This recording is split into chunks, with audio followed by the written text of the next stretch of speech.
Om Shanti. Good morning. सो आज बाबा हम बच्चों को मुरली में समझा रहे हैं कि सबसे अच्छा दैवी गुण कौन सा है। हम सभी जानते हैं ना 36 या कहाँ कहाँ 56 जो गुण है उसकी लिस्ट दी हुई है। तो इन सारे दैवी गुणों में से सबसे बेस्ट गुण कौन सा है? सोचो एक मिनट के लिए। हम्म? तो आज बाबा कहते हैं बेस्ट गुण है शांति में रहना, अधिक आवाज में नहीं आना, मीठा बोलना। क्योंकि बाबा कहते हैं ना कि अभी हम बाबा के बच्चों को टॉकी से मूवी में जाना है, मूवी से फिर साइलेंस में जाना है। इसीलिए बाबा कहते हैं अधिक आवाज में नहीं आना है। जिसको बाबा के शब्दों में कहे कि मौन का अभ्यास अभी हमें बढ़ाते जाना है। और जब मौन का अभ्यास करते हैं, शुरुआत उसकी होती है स्थूल मौन से, फिर धीरे धीरे सूक्ष्म मौन होता जाता है। फिर आप देखो वाणी बहुत छोटी लगती है, क्योंकि मौन का कोई प्रदर्शन ही नहीं होता। मौन एक आंतरिक अवस्था का नाम है। तो बाबा कहते हैं कि ये मौन वो हमारी आत्मा का सबसे बड़े ते बड़ा इंजेक्शन का काम करता है। ये जो मौन है आत्मा को जीवदान देता है। मौन खास करके ब्राह्मणों के लिए एक ब्रह्मास्त्र का काम करता है। कहते हैं ना सबसे पावरफुल अस्त्र था, कौन सा था? ब्रह्मास्त्र था। एक बार अगर ब्रह्मास्त्र को छोड़ दिया, वो अपना काम तमाम करके ही लौटता था। तो बाबा कहते मौन संजीवनी बूटी का भी काम करता है, किसी को नया जीवन देने का भी काम करता है। मौन हमारे आत्मा की सबसे बड़े से बड़ी औषधि है, दवाई का भी काम करता है। तो बाबा कहते हैं कौन कौन सी सिचुएशंस में हमें मौन का अभ्यास करना है। मुख का मौन भी जरूरी है, साथ ही साथ मन का मौन भी उतना ही जरूरी है। तो मुख के मौन का अभ्यास कौन कौन सी सिचुएशन में हमें करना है? तो बाबा कहते हैं जब कोई व्यक्ति बेकार का आर्ग्यूमेंट कर रहा है, डिबेट कर रहा है, तभी हमें उसमें इन्वॉल्व नहीं होना है।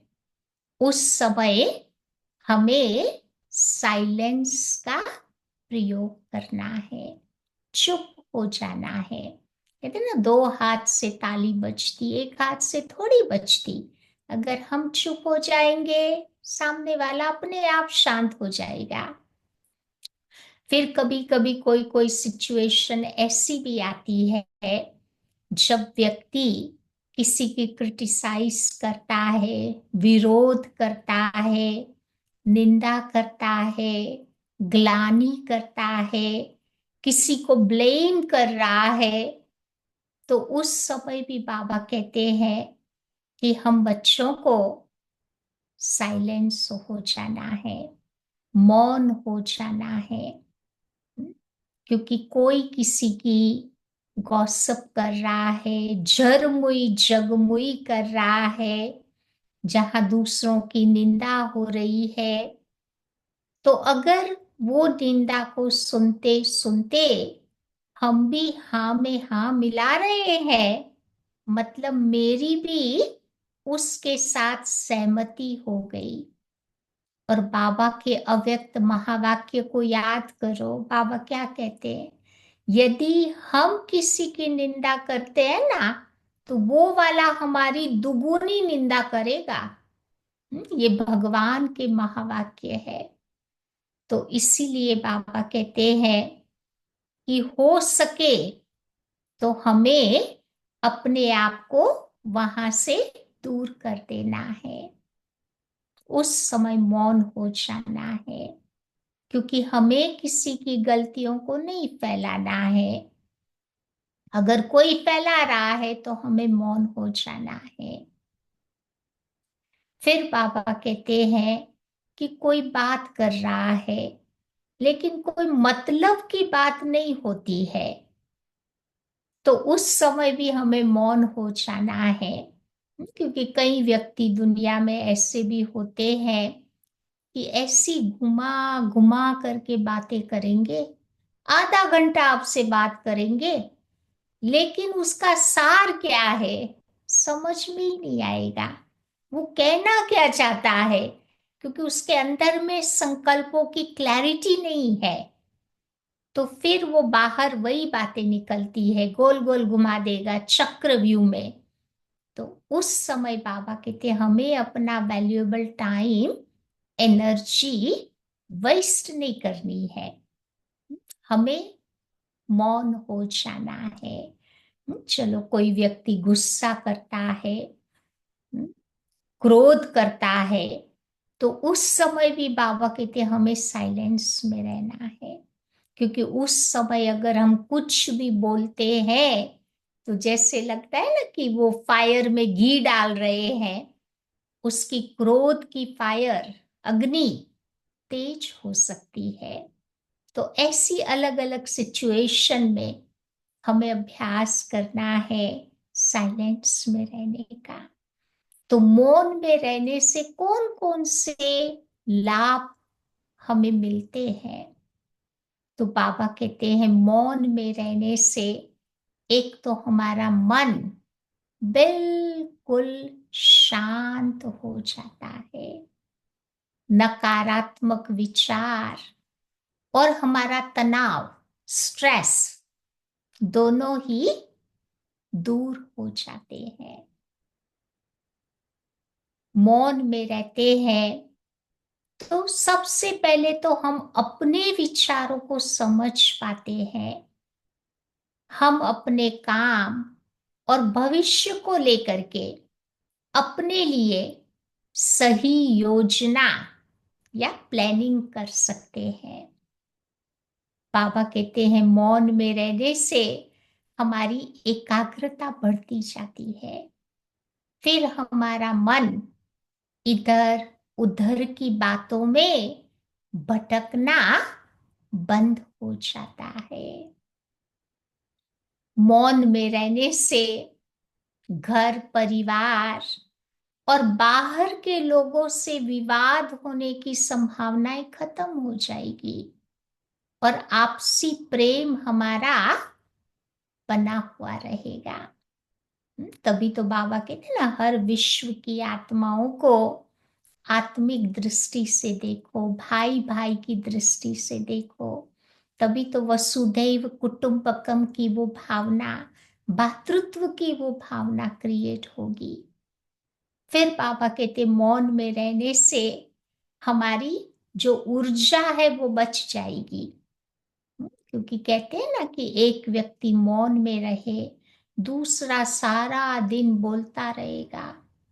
एक व्यक्ति शांत रह करके कितनी भी फिजिकल एक्टिविटी कर लेवे, लेकिन सबसे पहले कौन थकेगा? जो ज्यादा बोलता है। क्योंकि बोलने में हमारी आंतरिक शक्तियां बहुत यूज हो जाती है, फिर व्यक्ति थकावट का अनुभव करता है। इसीलिए बाबा ने हम बच्चों को कितनी अच्छी युक्ति बताई है कि बाबा शांति का सागर है, तो हमें शांत होकर के बाबा को याद करना है। तो बहुत एनर्जी अंदर में इकट्ठी हो जाएगी। भक्ति में क्या किया? बहुत शोरगुल किया, बहुत चिल्लाया, चिल्लाते चिल्लाते सारी अंदर की शक्तियां हमारी खत्म हो गई, फिर थक गए। तभी तो बाबा कहते ना कि बच्चे मैं आया हूं तुम्हारी थकान दूर करने के लिए। तो ये मौन में रहने से ये हमारी ऊर्जा शक्ति बच जाती है। फिर क्या होता है, शरीर को भी काम करने के लिए ज्यादा शक्ति मिल जाती है। क्योंकि अंदर की ताकत नहीं होती है तो शरीर में थकावट आ जाएगी, फिर सवेरे उठ नहीं पाते हैं, राइट टाइम पर हम आ नहीं पाते हैं। बाबा की मुरली मिस हो जाती है, अमृत वेला मिस हो जाता है। तो इसीलिए बाबा कहते कि ये अंदर की आंतरिक ऊर्जा चाहिए, तो शरीर में ताकत आएगी। फिर बाबा कहते मौन में रहने के लिए हर व्यक्ति को आत्मचिंतन करने का समय मिल जाता है, जिससे हम खुद ही खुद के साथ बातें कर सकते हैं। कभी कभी हम दूसरों से बातें करने में कितने बिजी हो जाते हैं, और जो इम्पोर्टेंट व्यक्ति, उससे बात करना हम भूल जाते हैं या टाइम नहीं रहता। तो इसीलिए जितना खुद से हम बातें करेंगे, उतना उतना हम खुद के विचारों को, हमारी इच्छाओं को हम सही ढंग से समझ पाएंगे, और बाबा के साथ का हमारा संबंध भी बहुत अच्छा रहेगा। तो इसीलिए आज बाबा हमें ऐसी साइलेंस पावर का महत्व मुरली में समझा रहे हैं। तो आइए सुनते हैं आज की बाबा की है 7 अप्रैल की मुरली। तो बाबा कहते हैं, मीठे बच्चे, सबसे अच्छा दैवी गुण है शांत रहना, अधिक आवाज में न आना, मीठा बोलना। तुम बच्चे अभी टॉकी से मूवी, मूवी माना सटल रीजियन, मूवी से साइलेंस में जाते हो। सूक्ष्म वतन से परम धाम की ओर हमारी यात्रा है। इसीलिए बाबा कहते अभ्यास कौन सा बढ़ाना है, अधिक आवाज में नहीं आवे। जितना काम है उतना ही बोले, ज्यादा टिक टिक टिक टिक नहीं करे, क्योंकि उससे हमारी एनर्जी भी वेस्ट होगी और सामने वाले की एनर्जी भी हम वेस्ट कर रहे हैं। प्रश्न, किस मुख्य धारणा के आधार से सर्व दैवी गुण स्वतः आते जाएंगे? बाबा कहते हैं मुख्य धारणा है पवित्रता की। देवताएं पवित्र है, इसीलिए उनमें दैवी गुण है। इस दुनिया में कोई में भी दैवी गुण नहीं हो सकते। रावण राज्य में दैवी गुण आए कहां से? तुम तो रॉयल बच्चे अभी दैवी गुणों की धारणा कर रहे हो। आज की मुरली का गीत है, भोलेनाथ से निराला कोई और नहीं, बिगड़ी को बनाने वाला कोई और नहीं। ओम शांति।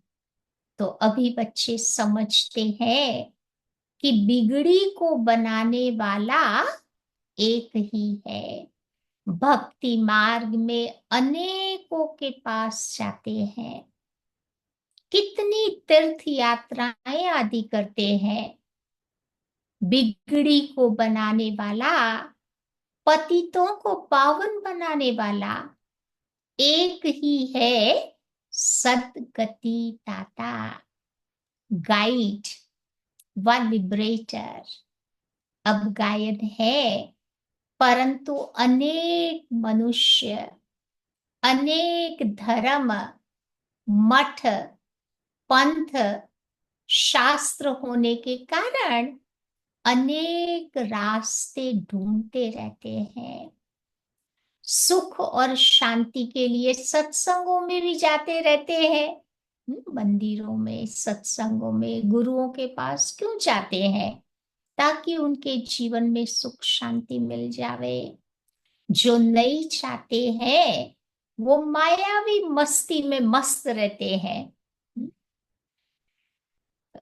तो ये भी तुम बच्चे जानते हो कि अभी कलयुग का अंत है। मनुष्य ये नहीं जानते कि सतयुग कब होता, अभी क्या है। ये तो कोई बच्चा भी समझ सकता है। नई दुनिया में सुख और पुरानी दुनिया में दुख जरूर होता है। इस पुरानी दुनिया में अनेक मनुष्य है, अनेक धर्म है। तुम बच्चे कोई को भी ये बातें समझा सकते हैं। पापा का ज्ञान इतना यूनिवर्सल है, प्रैक्टिकल है। कोई भी व्यक्ति को बाबा का ज्ञान हम समझा सकते हैं। ये है कलयुग। सतयुग पास्ट हो गया।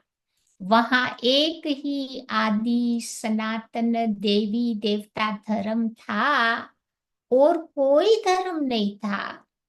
बाबा ने बहुत बार समझाया है, फिर भी बाबा समझाते रहते हैं। जो आए उनको नई दुनिया और पुरानी दुनिया का फर्क दिखाना चाहिए। भल वो क्या भी कहे, 10,000 वर्ष आयु कहते हैं, कोई कहते हैं कल्प की आयु 30,000 वर्ष है। धीरे धीरे अभी 30 से 10,000 तक तो आए हैं, फिर समझ जाएंगे कि कल्प की आयु 5,000 से ज्यादा नहीं होगी। तो अनेक मतें हैं। अब उन्हों के पास तो है शास्त्रों की मत, अनेक शास्त्र, अनेक मत। शास्त्र भी लिखते तो मनुष्य है ना, कहते ना वो मैन मेड है, गॉड मेड नहीं है, भगवान ने नहीं लिखे। अब देवताएं तो कोई शास्त्र लिखते भी नहीं। सतयुग में देवी देवता धर्म होता, उन्हों को मनुष्य भी नहीं कहा जा सकता। तो जब कोई मित्र संबंधी आदि मिलते हैं तो उनको बैठ करके तुम्हें ये सब बातें सुनाना चाहिए। विचार की बात है। नई दुनिया में कितने थोड़े मनुष्य होते, और पुरानी दुनिया में कितनी वृद्धि होती। सतयुग में सिर्फ एक देवता धर्म था। मनुष्य भी वहां पर बहुत थोड़े थे। दैवी गुण होते ही है देवताओं में, मनुष्यों में नहीं होते। तब तो मनुष्य जाकर देवताओं के आगे नमस्ते करते हैं, देवताओं की महिमा गाते हैं, जानते हैं कि वो स्वर्गवासी है, हम नरकवासी कलयुगी वासी है। मनुष्य में तो दैवी गुण हो न सके। कोई कहे कि फलाने में बहुत अच्छे दैवी गुण है, तो बोलो कि नहीं, दैवी गुण तो केवल देवताओं में ही होते हैं, क्योंकि देवताएं हैं पवित्र। यहाँ पवित्र न होने के कारण दैवी गुण नहीं हो सकते, क्योंकि आसुरी रावण का राज्य है। रावण के राज्य में सारे रावण के गुण दिखाई देते हैं। तो नए झाड़ में दैवी गुण वाले देवताएं रहते हैं। फिर धीरे धीरे झाड़ पुराना होता, तो रावण राज्य में दैवी गुण वाले तो हो ना सके। सतयुग में आदि सनातन देवी देवताओं का पवित्र प्रवृत्ति मार्ग था। प्रवृत्ति मार्ग वालों की तो महिमा गाई जाती है ना। सतयुग में देखो लक्ष्मी नारायण को साथ दिखाते हैं, त्रेता में राम सीता को साथ दिखाते हैं। तो प्रवृत्ति मार्ग हो गया। लेकिन पवित्र प्रवृत्ति मार्ग था, विकार वहां नहीं थे, संन्यास मार्ग भी वहां नहीं था। कभी राम सीता के राज्य में किसी को संन्यास नहीं करना पड़ा। तो कितनी सारी पॉइंट्स बच्चों को मिलती है, परंतु सभी पॉइंट्स तो किसी की बुद्धि में रह न सके, पॉइंट्स भूल जाती है, इसीलिए फेल हो जाते हैं। इसलिए बाबा कहते मुरली की मेन मेन पॉइंट्स अच्छा है कहाँ नोट कर ले वे। तो सारा दिन हम उस नोट को देख सकते हैं, फिर वो याद रहेगी। तो बाबा कहते हैं एक ही दैवी गुण सबसे अच्छा है। वो कौन सा है आपको पता है ना? तो बाबा कहते जास्ती कोई से नहीं बोलना है, बोलना भी है तो मीठा बोलना है, बहुत थोड़ा बोलना चाहिए। जो रॉयल लोग होते हैं ना वो जास्ती टिक टिक टिक टिक नहीं करते हैं, बहुत थोड़ा बोलते हैं, काम का बोलते हैं। क्योंकि तुम बच्चों को अभी टॉकी से मूवी मूवी से साइलेंस में जाना है, तो टॉकी को अभी बहुत कम कर देना चाहिए। आवाज में आने का बाबा कहते कम कर देना चाहिए। जो बहुत थोड़ा धीरे से बोलते हैं तो लोग समझते हैं कि ये रॉयल घर का है। आज की दुनिया में भी देखो रॉयल फैमिली वाले जास्ती बोलेंगे नहीं, जितना काम होगा उतना ही बोलते हैं। और मुख से सदैव रतन भी निकले। सन्यासी अथवा कोई भी हो तो उनको नई और पुरानी दुनिया का कॉन्ट्रास्ट बताना चाहिए। सतयुग में दैवी गुण वाले देवताएं थे, वो प्रवृत्ति मार्ग था। तुम सन्यासियों का धर्म अलग है।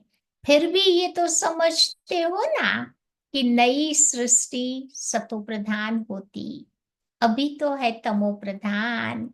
आत्मा तमो प्रधान होती तो शरीर भी उसको तमो प्रधान मिलता। अभी तो है ही पतित दुनिया, सबको पतित कहेंगे।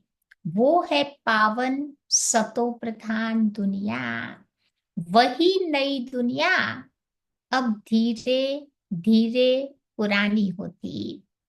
इस समय सभी मनुष्य आत्माएं नास्तिक है, इसीलिए कितने हंगामे होते हैं। कितने प्रॉब्लम्स है दुनिया में देखो। धनी को न जानने के कारण आपस में लड़ते झगड़ते रहते हैं। बाप को नहीं जानते हैं ना, तो बिना बाप के क्या करते हैं, बच्चे लड़ते झगड़ते रहते हैं। रचयिता और रचना को जानने वाले को आस्तिक कहा जाता। संन्यास धर्म वाले तो नई दुनिया को जानते ही नहीं, तो वहां आते भी नहीं। तो बाबा ने समझाया है अभी सब आत्माएं तमो प्रधान बनी है, फिर उनको सतो प्रधान कौन बनावे? हम्म? तो जो एवर प्योर है वही तो बना सकता है ना, वो तो बाबा ही बना सकते। ब्रह्म मह तत्व में सब आत्माएं देखो निवास करती है, उसको ब्रह्मांड कहा जाता। आत्मा तो अविनाशी है, ये अविनाशी नाटक है जिसमें सभी आत्माओं का पार्ट है। नाटक कब शुरू हुआ ये भी कोई बता ना सके, ये अनादि ड्रामा है। बाबा को सिर्फ पुरानी दुनिया को नई बनाने के लिए आना पड़ता है। ऐसे नहीं कि बाप नई सृष्टि रचते हैं, जब पतित होते हैं तब तो पुकारते हैं। सतयुग में बाबा कहते कोई पुकारता नहीं, क्योंकि वो तो है ही पावन दुनिया। वहां कभी नहीं कहेंगे कि हे पतित पावन आओ। ऐसे नहीं कि बाबा नई सृष्टि रचते हैं, जब पतित होते हैं तब पुकारते हैं। सतयुग में कोई पुकारता नहीं, तो परम पिता परमात्मा आकर के पावन बनाता, और रावण आकर के पतित बना देता। तो ब्रह्मा का दिन, ब्रह्मा की रात, आधा आधा हो गया। ज्ञान से दिन होता, वहां अज्ञान तो है ही नहीं। भक्ति मार्ग को कहा जाता है अंधियारा मार्ग। देवताएं पुनर्जन्म लेते लेते फिर अंधियारे में आते हैं। इसलिए इस सीढ़ी में दिखाया है कि मनुष्य कैसे सतो प्रधान, रजो प्रधान और तमो प्रधान में आते हैं। अब तो देखो सबकी जड़ जड़ीभूत अवस्था है। तमो प्रधान की भी एक्सट्रीम है। तो बाबा आते हैं ट्रांसफर करने, अर्थात मनुष्य को देवता बनाने। जब देवता थे तो आसुरी गुण वाले मनुष्य नहीं थे। सतयुग में जब हम थे तो कलयुगी मनुष्य वहां नहीं थे। अभी इन आसुरी गुण वालों को फिर से दैवी गुण वाला कौन बनाए। अभी तो दुनिया में अनेक धर्म, अनेक मनुष्य है, सब लड़ते झगड़ते रहते हैं। सतयुग में एक धर्म है, तो वहां पर कोई दुख की बात नहीं। शास्त्रों में तो बहुत दंत कथाएं हैं जो जन्म जन्मांतर पढ़ते आए हैं। तो अब बाबा कहते हैं ये सब भक्ति मार्ग के शास्त्र है, उनसे मुझे कोई प्राप्त नहीं कर सकता। मुझे तो स्वयं एक ही बार आकर के सबकी सद्गति करनी है। ऐसे तो कोई वापस जा न सके। जब तक आत्मा पावन नहीं बनी है तब तक वापस परम धाम नहीं जा सकती। तो पावन बनने के दो ही उपाय है, चाहे प्यार से बनो चाहे मार से बनो। बाबा को याद करके बनो या सजाए खा के बनो। तो बाबा कहते बहुत धैर्य से बैठ, तुम्हें किसी को समझाना चाहिए ताकि हंगामा भी ना हो।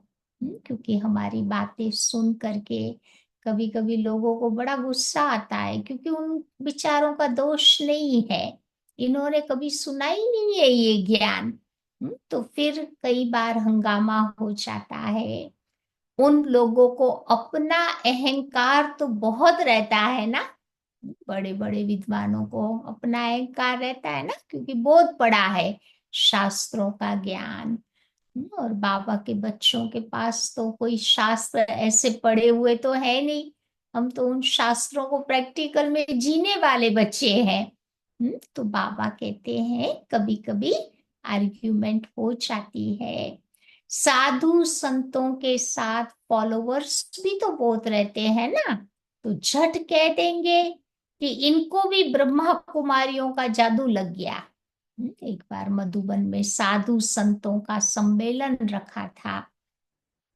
अब मधुबन में जब साधु संत आते हैं, बाबा के घर का बहुत पवित्र खाना खाते हैं, अच्छे लोगों का संग होता है, तो ये सब चीजें उनके मन पर प्रभाव डालती है। या तो दो तीन साधु थे, इन्होंने ब्रह्मा कुमारियों की बहुत महिमा की, क्योंकि हमारे घर में रह रहे थे ना। तो फिर दो तीन और भी थे। तो वो फिर इनको समझाते हैं कि तुमको इतनी बड़ी सभा में ऐसे महिमा नहीं करनी चाहिए। तो इन लोगों का आपस में झगड़ा हो गया। तो फिर दादी ने निर्वैर भाई को भेजा था कि आप जाओ इनको थोड़ा समझाओ। तो निर्वैर भाई से भी नहीं माने। फिर दादी प्रकाश मणि उस समय थी, वो खुद गई और उसने जाकर के सारा समाधान किया, फिर सब ठीक हो गया।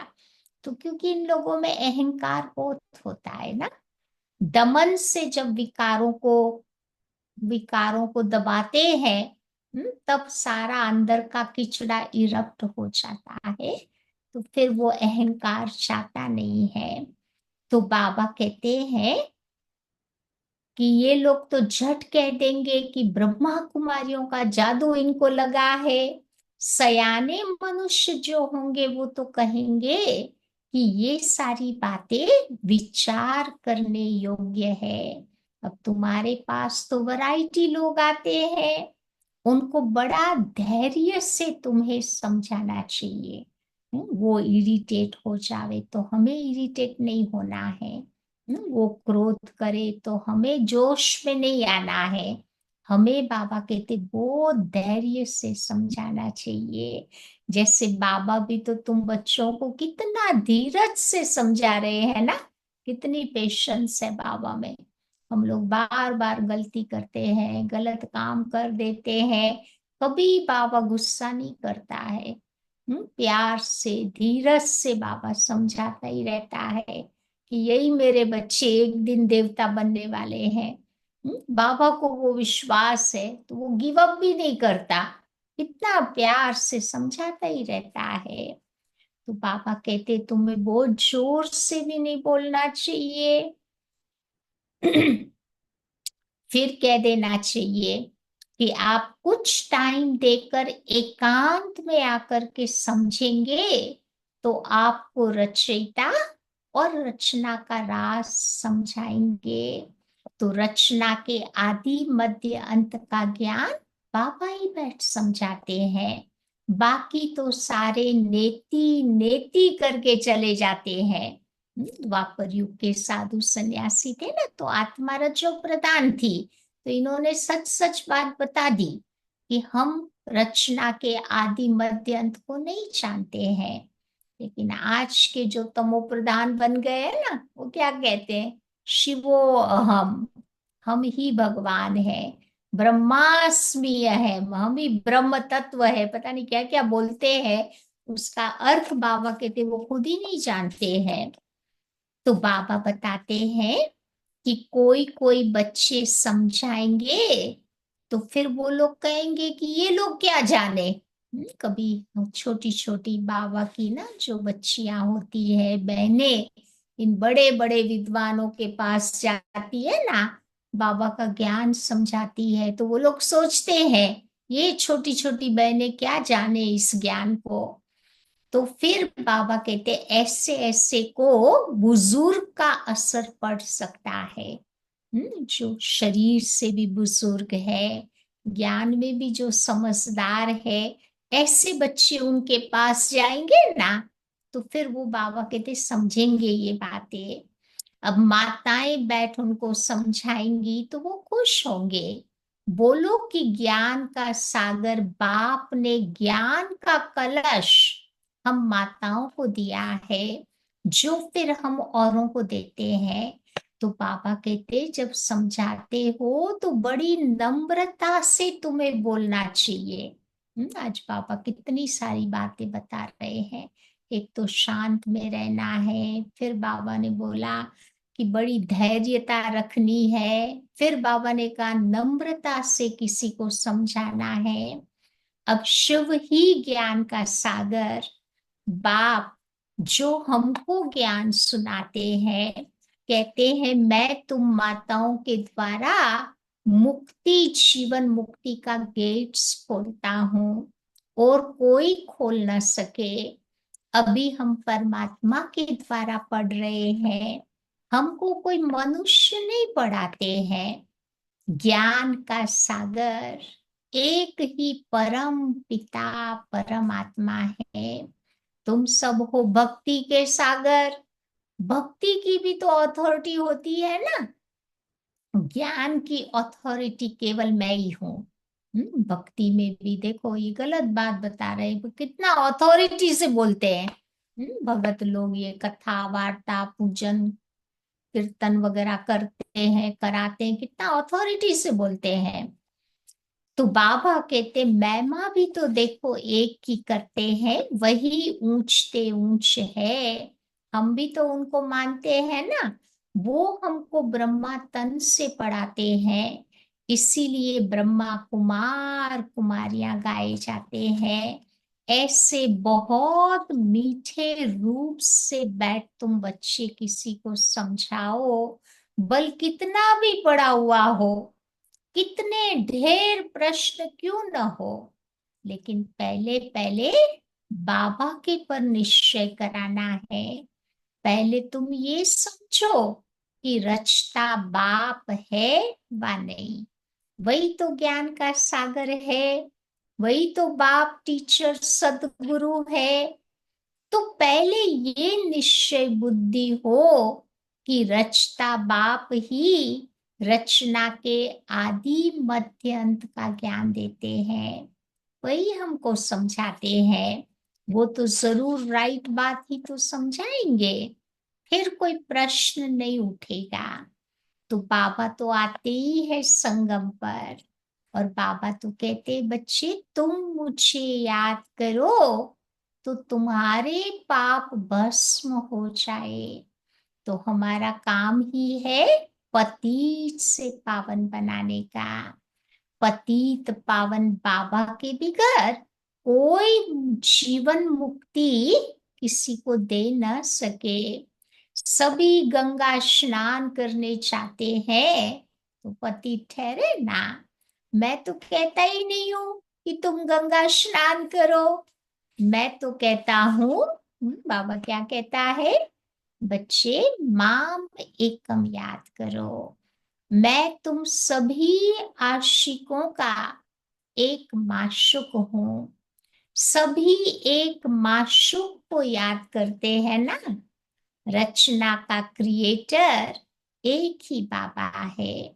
वो कहते हैं कि देही अभिमानी बन तुम मुझे याद करो तो इस योग अग्नि से तुम्हारे विकर्म विनाश हो जाएंगे। अब देखो बच्चे, विनाश भी तो सामने खड़ा है ना।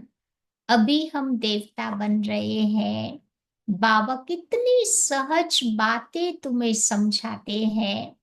बाप के सामने बल सुनते हैं, परंतु एक रस होकर के नहीं सुनते। बच्चों की बुद्धि और तरफ भागती रहती है। भक्ति में भी ऐसे ही होता है ना, सारा दिन वेस्ट हो जाता। बाकी जो टाइम फिक्स करते हैं उसमें भी उनकी बुद्धि कहाँ कहाँ भागती रहती है। नहीं, माला करते हैं तो देखो बुद्धि तो भागती है ना। तो ऐसे हम बाबा की याद में बैठे तो पुरुषार्थ करना है कि हमारी बुद्धि इधर उधर नहीं जावे। कोई कोई बच्चे बाबा के सामने बैठे बैठे ध्यान में चले जाते हैं, ट्रांस में चले जाते हैं। तो ये भी बाबा कहते टाइम वेस्ट हुआ, कमाई तो नहीं हुई ना। बाबा तो कहते बच्चे याद में रहो जिससे तुम्हारे विकर्म विनाश होते हैं। फिर दूसरी बात बाबा समझा रहे हैं कैसे बाबा को याद करना है। तो जब तुम बच्चे बाबा को याद करो तो आंखें बंद नहीं करनी है, याद में बैठना है। लौकिक बाप को याद करते तो आंखें थोड़ी बंद करते हैं, आंखें तो खुली होती है ना। देखो सब प्रॉफिट्स की आंखें खुली थी। बुद्धा भी जब ध्यान में बैठता है ना तो उसकी आंखें भी अध खुली होती है। तो बाबा कहते आंखें खोलने से डरना नहीं चाहिए। आंखें तुम्हारी खुली हुई हो और बुद्धि में माशुक बाबा की याद हो।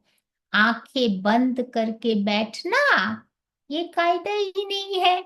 हमारा तो ओपन आइड मेडिटेशन है ना, तो आंखें बंद नहीं करना है। तो बाबा कहते हैं बच्चे याद में बैठो। बाबा ऐसे थोड़ी तुमको कहते हैं कि आंखें बंद कर दो।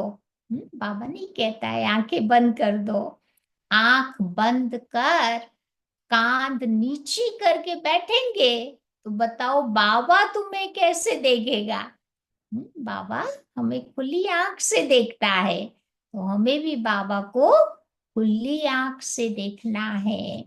तो ध्यान रखना है कि मुरली सुनते सुनते, हम्म, बाबा को याद करते करते कभी आंखें हमारी बंद नहीं होनी चाहिए। तो बाबा कहते तुम बच्चों को कभी अपनी आंखें बंद नहीं करनी चाहिए। अगर आंखें बंद हो जाती है तो कुछ दाल में काला है। मतलब बुद्धि और तरफ भागेगी तो डेफिनेटली आंखें बंद हो जाएगी। या तो बाबा कहते ये बातें ध्यान रखनी है। अगर आंखें बंद हो जाती है तो जरूर और कोई कोई याद करते होंगे।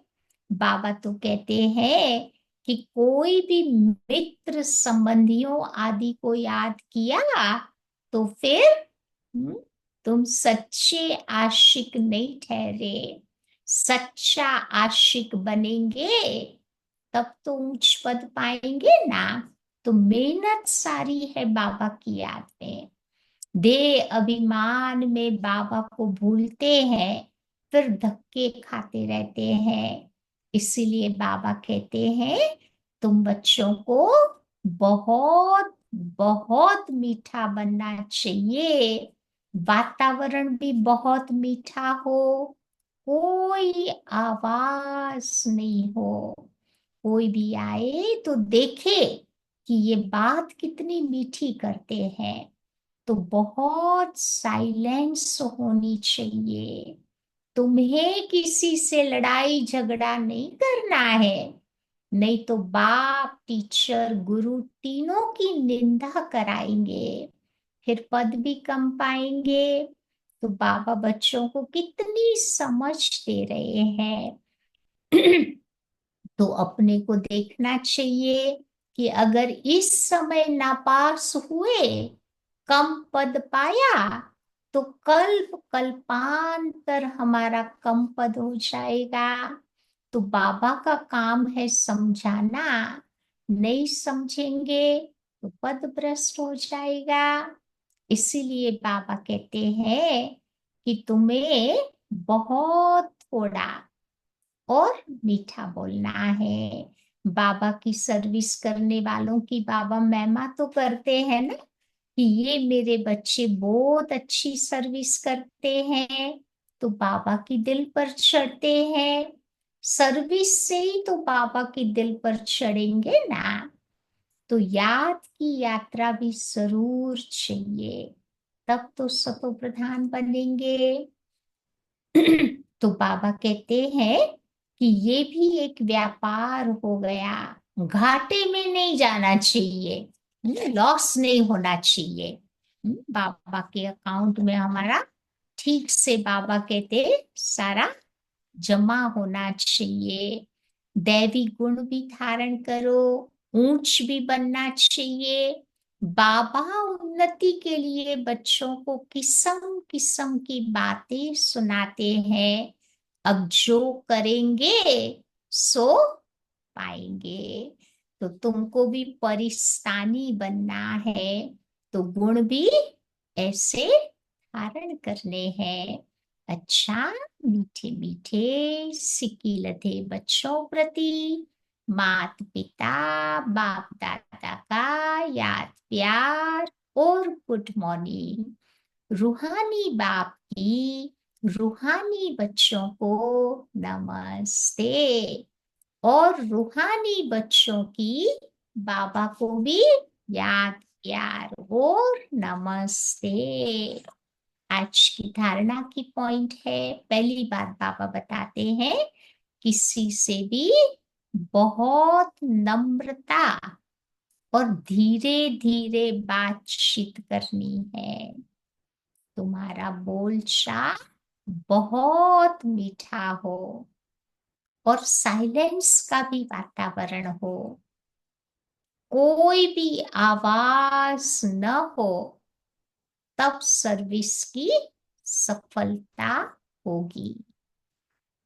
दूसरी बात, सच्चा सच्चा आशिक बन एक माशूक को याद करना है। याद में कभी भी आंखें बंद करके कांध नीची करके नहीं बैठना है। क्योंकि आंखें बंद होगी तो सर झुक जाएगा।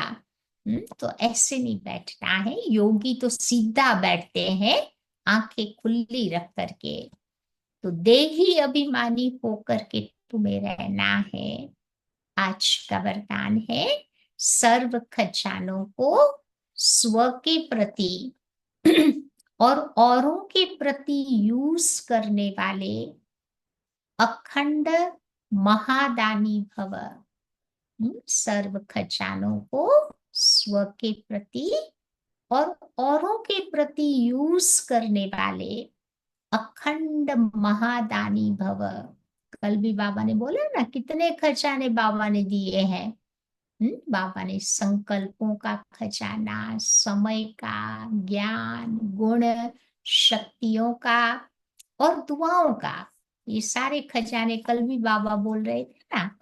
तो जैसे बाप का भंडारा सदा चलता है, रोज देते हैं, ऐसे आपका भी अखंड लंगर चलता रहे, क्योंकि आपके पास ज्ञान का, शक्तियों का, खुशियों का भरपूर भंडारा है।